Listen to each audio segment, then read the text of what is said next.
여러분 안녕하세요, 김캠입니다. 저는 이번 주 따꺼가 부산국제영화제에 와 있습니다. 그래도 헐리우드 친구들의 어질어질한 소식들은 못 참으니까 바로 들어가 보시죠. 고고! 지난 회에서 메인 뉴스로 다뤘던 테일러 스위프트와 NFL 선수 트래비스 켈시의 열애설 후속 보도입니다. 이날 테일러가 경기를 보러 갔었고 경기가 끝나고 두 사람이 요렇게 오픈카를 타고 어딘가로 슝 가버렸는데요. 두 사람이 간 곳이 어디냐? 트래비스가 루프탑바 프라임 소셜을 통째로 대절해서 테일러와 친구들 팀 멤버들을 불러 파티를 했다고 합니다. 열애설 이후 많은 사람들이 트래비스에 대해 궁금해하자 좋거나 나쁜 풍문들이 들려오기 시작했고 갑툭 7년 전에 방송된 이 영상이 급부상하는데요. Is it a deal breaker if a girl won't sleep with you after the third date? I feel like that's the breaker right there. Is it a deal breaker if a girl doesn't like to give oral sex? 그리고 트래비스의 전 여친 마야 벤베리가 등판합니다. 마야는 2016년에 방송된 리얼리티 프로 캐칭 켈시에 출연했었는데요. 이 프로그램은 미국 전역에서 모인 50명의 여성이 트래비스의 마음을 얻기 위해 경쟁을 하는 내용이었습니다. 여기서 마야가 트래비스의 상대로 선택이 되었고 방송 종영 후 몇 달 동안 사귀었다고 하네요.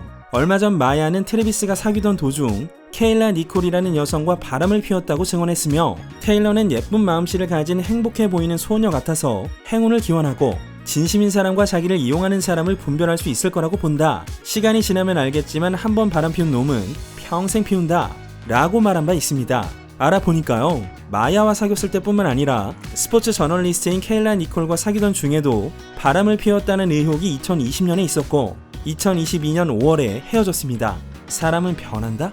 변하지 않는다? 트래비스는 어느 쪽일까요?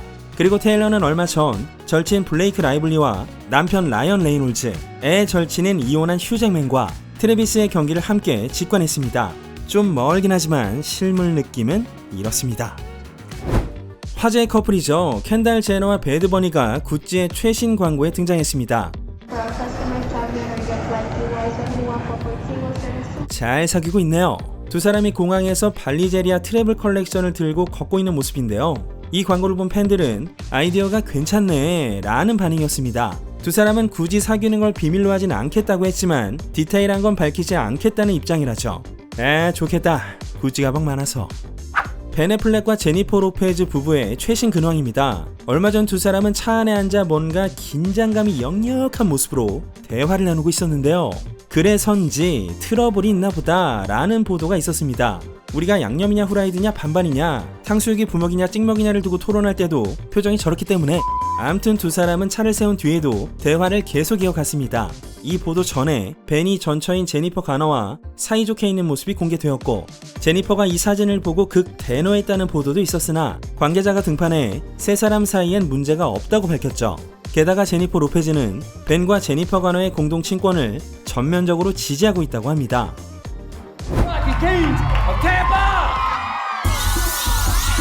매직 마이크의 채닝 테이텀과 더 배트맨의 캐두먼 조이 크래비츠가 프랑스 파리에 있는 한 레스토랑에 손을 잡은 채 나타났습니다. 패션 위크 때문에 파리를 함께 방문했다네요.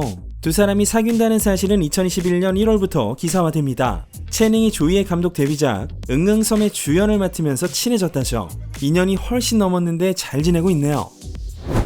영원한 터미네이터 아놀드 슈워제네거가 가정부와의 불륜에 대해 새로운 인터뷰를 해서 화제네요. 2011년부터 아놀드는 아내 마리아 슈라이버와의 결혼 생활에 종지부를 찍었는데 그 원인이 바로 가정부인 밀드레드 바에나와의 오랜 세월에 걸친 불륜이었죠. 이번 피플즈와의 인터뷰에서 아놀드는 내가 망쳤습니다. 단지 기억하고 싶은 건 우리가 싸운 건 아니라는 거예요. 아놀드와 밀드레드 사이의 아들 조셉이 태어난 건 마리아와 가졌던 차남 크리스토퍼가 태어난 지 5일 후였습니다. 마리아와의 유대는 영원히 이어질 겁니다. 관계가 달라져도 사랑하는 마음엔 변함이 없죠. 그리고 우린 아이들을 최우선적으로 생각하고 있습니다. 그런데 지난 5월 익명의 인물이 밝힌 바에 따르면 딸 캐서린, 아들 패트릭 등 마리아와 가진 총 4명의 자녀들이 아버지의 숨겨진 아이였던 조셉 바에나를 좋아하지 않는다고 합니다. 아놀드는 10년 전에 사귄 27세 연하의 여친이자 NFL 물리치료사인 헤더 밀리건과 아직 잘 만나고 있죠.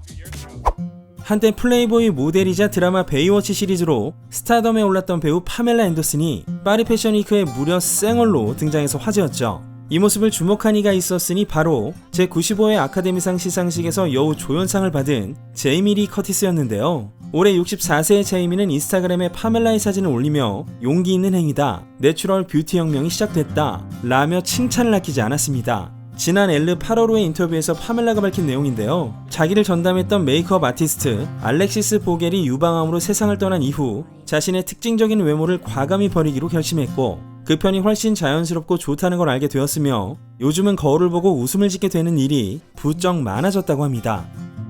드라마 웬즈데이의 주연 제나 오르테가의 키위 먹는 법 때문에 난리가 났죠. 지난 주말 미국 롤링스톤즈가 이런 영상을 인스타그램에 공개했습니다. 한번 보시죠.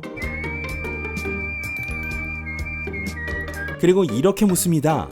키위를 껍질째 먹는 건 괜춘? 안 괜춘? 그렇습니다. 무릇 키위란 껍질을 벗기고 썰거나 반으로 쓱 갈라 스푼으로 떠먹는 게 일반적이라는 통념을 제나는 정면으로 부정하고 있었던 것이죠. 이후 X에선 여러가지 반응들이 올라왔습니다. 2년 만에 인스타 켰는데 처음 본 게 제나 오르테가가 키위를 껍질까지 먹는 거였어. 이건 뭐임? 나 트라우마 생겼어. 안경 쓰기 전엔 사과 먹는 줄. 그러나 세상은 넓고 각자 생각도 많은 법. 당연히 껍질까지 먹어야지. 왜 시간과 섬유질을 낭비하는 거야? 라는 반응도 있었습니다. 미국 식약청에 따르면 키위의 껍질엔 비타민 E가 풍부하게 포함되어 있다고 합니다. 즉, 면역력을 높여준다는 거. 어쩌면 제나는 스스로의 건강을 지키기 위해 이런 참신한 방법으로 먹는 것일지도요. 인터넷에 브리트니를 사용한 밈을 올린 전 미국 대통령 도널드 트럼프의 아들 트럼프 주니어에게 브리트니 스피어스의 전 남편 샘 아스가리가 불쾌감을 드러냈습니다. 결혼 생활이 끝나고 인스타를 언팔했어도 브리트니 편에 서주고 싶은 걸까요? 아니면 관심이 필요한 걸까요? 암튼 트럼프 주니어가 올린 밈은 이렇습니다. 왼쪽이 트럼프 정권하의 미국, 오른쪽이 바이든 정권하의 미국이라는 거죠. 이걸 본 샘은 자기 인스타 스토리로 누굴 괴롭히는 건 좋지 않아, 도널드 트럼프 주니어 라고 말했습니다. 트럼프 주니어는 2011년 영화 러스트의 촬영장에서 총기 오발로 2명이 숨졌던 사건을 소재로 티셔츠를 만들어 아주 글로벌하게 욕을 먹었던 적이 있습니다. 아리아나 그란데와 에단 슬레이터가 다음 단계로 착착 나아가고 있습니다. 미국 US 위클리의 보도인데요. 아리아나와 에단은 현재 뉴욕에서 동거를 시작했고 에단은 자신의 친구들과 전처인 릴리 제이에게도 이 사실을 알렸다고 합니다. 릴리 제이는 한때 아리아나를 비판하며 우리 가족이 말려들었다 라는 코멘트를 했었는데요. 에단의 이런 통보에 가슴이 아프지 않을까?